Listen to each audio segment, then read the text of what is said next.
Bonjour à tous. Dans l'épisode précédent, j'ai partagé l'origine et les coutumes traditionnelles de la Saint-Valentin chinoise, le festival de Qixi. Aujourd'hui, le 7e jour du 7e mois lunaire, connu sous le nom de Qixi, nous entrons dans le domaine d'un conte intemporel. La légende raconte qu'en ce jour, le bouvier et la tisserande se rencontrent dans les ciels célestes. Enfants, avez-vous déjà levé les yeux vers les étoiles scintillant dans le ciel? Savez-vous quelles sont l'étoile du bouvier et l'étoile de la tisserande? Comptons ensemble les étoiles tout en écoutant l'histoire du bouvier et de la tisserande. Il y a très longtemps, il n'y avait qu'une voie lactée faiblement lumineuse qui séparait le royaume céleste du monde mortel. Coulant doucement toute la journée, la partie de la rivière appartenait au royaume céleste et la partie ouest appartenait au monde mortel. Vivant dans le royaume céleste, la tisserande était la petite fille bien-aimée de la reine-mère de l'Ouest. Non seulement elle était belle et douce, mais elle possédait également des mains exceptionnellement délicates et habiles. Avec sa navette dorée, elle tissait des nuages magnifiques et éblouissants qui transformaient constamment le ciel en un spectacle envoûtant. La tisserande vivait sans souci par son séjourner à tisser les nuages et à jouer avec ses 6 sœurs. Cependant, la vie était très différente pour la bouvier dans le monde mortel. Orpheline dès son plus jeune âge, le bouvier vivait dans la pauvreté avec son frère aîné et sa belle-sœur. Souvent maltraité par ses proches, il ne reçut qu'une vieille vache lorsque la famille se sépara et qu'il fut contraint de partir. En ébranlable, le bouvier prit soin de la vieille vache, s'occupant à ses besoins. La vieille vache semblait posséder un esprit, aidant diligemment le bouvier à cultiver la terre. Bientôt, un champ fertile apparut le long de la rive de la rivière.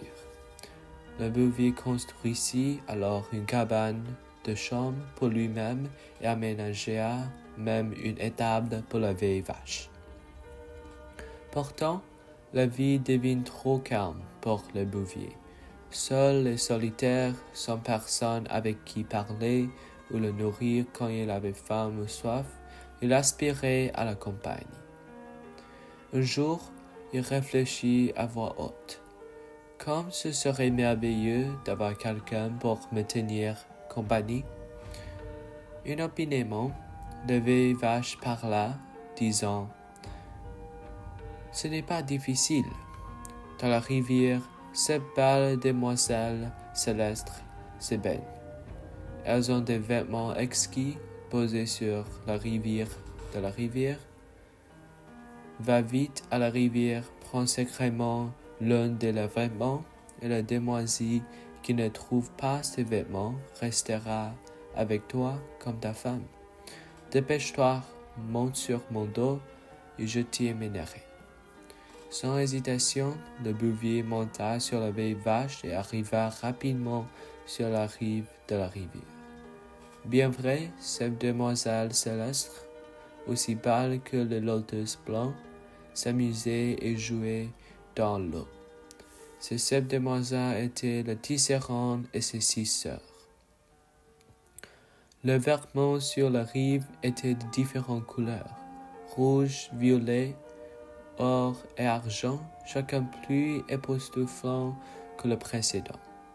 Cependant, le bouvier remarqua immédiatement un vêtement blanc exceptionnellement radieux et beau. Sans réfléchir, il prit ses vêtements et s'enfuit. Les demoiselles célestes, qui s'amusaient joyeusement jusqu'alors, furent soudainement surpris par la présence du bouvier. Comme des filles timides, elles crièrent, enfilèrent leurs vêtements et s'enfuirent, ne laissant que le tisserand derrière elles, celle qui avait perdu son vêtement. Accablée de chagrin, la tisserand ne put s'empêcher de pleurer. D'une voix douce et suppliante, elle demanda au bouvier « Rends-moi s'il te plaît mon vêtement. » Le bouvier répondit « Je te le rendrai à condition que tu acceptes d'être ma femme. Seras-tu ma femme ?» Le tisserand réfléchit un instant, puis hocha la tête, acceptant d'être la femme du bouvier. Enthousiaste, le bouvier ramena la belle tisserand chez lui et ils se marièrent vivant heureux pour toujours. Ils travaillèrent ensemble, le bouvier cultivant les champs et la tisserand tissant le tissu. En un clin d'œil, 10 ans s'étaient écoulés et il avait une fille et une fille, chacun âgé de 5 ou 6 ans. Un jour, la vieille vache parla à nouveau, exprimant son inquiétude. « Maître, je suis devenu vieux et je ne peux plus vous accompagner. Merci de m'avoir pris soin de moi toutes ces années. » Arleton, elle continua, « Après ma mort, ne soyez pas triste. Gardez ma peau et emportez-la avec vous. Peu importe le danger que vous rencontrerez, portez ma peau et vous le surmonterez. » Sur ces mots, la vieille vache décéda. Le bouvier, les larmes aux yeux, l'enterra souvent les conseils pour garder la peau de vache. 10 ans dans le monde mortel ne sont que 10 jours dans le royaume céleste. Depuis que le tisserand est resté dans le monde mortel, elle ne tissait plus de nouveaux vêtements pour le ciel, ce qui faisait perdre à ces nuages la couleur vibrante. Cela ne va pas. Sur demande, la reine-mère de l'Ouest fut furieuse et ordonna immédiatement la capture de la tisserand. La tisserand a-t-elle été capturée par la reine-mère de l'Ouest?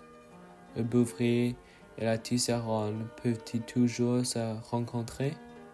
Restez à l'écoute pour le prochain épisode alors que nous continuons à explorer d'autres histoires fascinantes sur la culture chinoise d'un volet avec moi.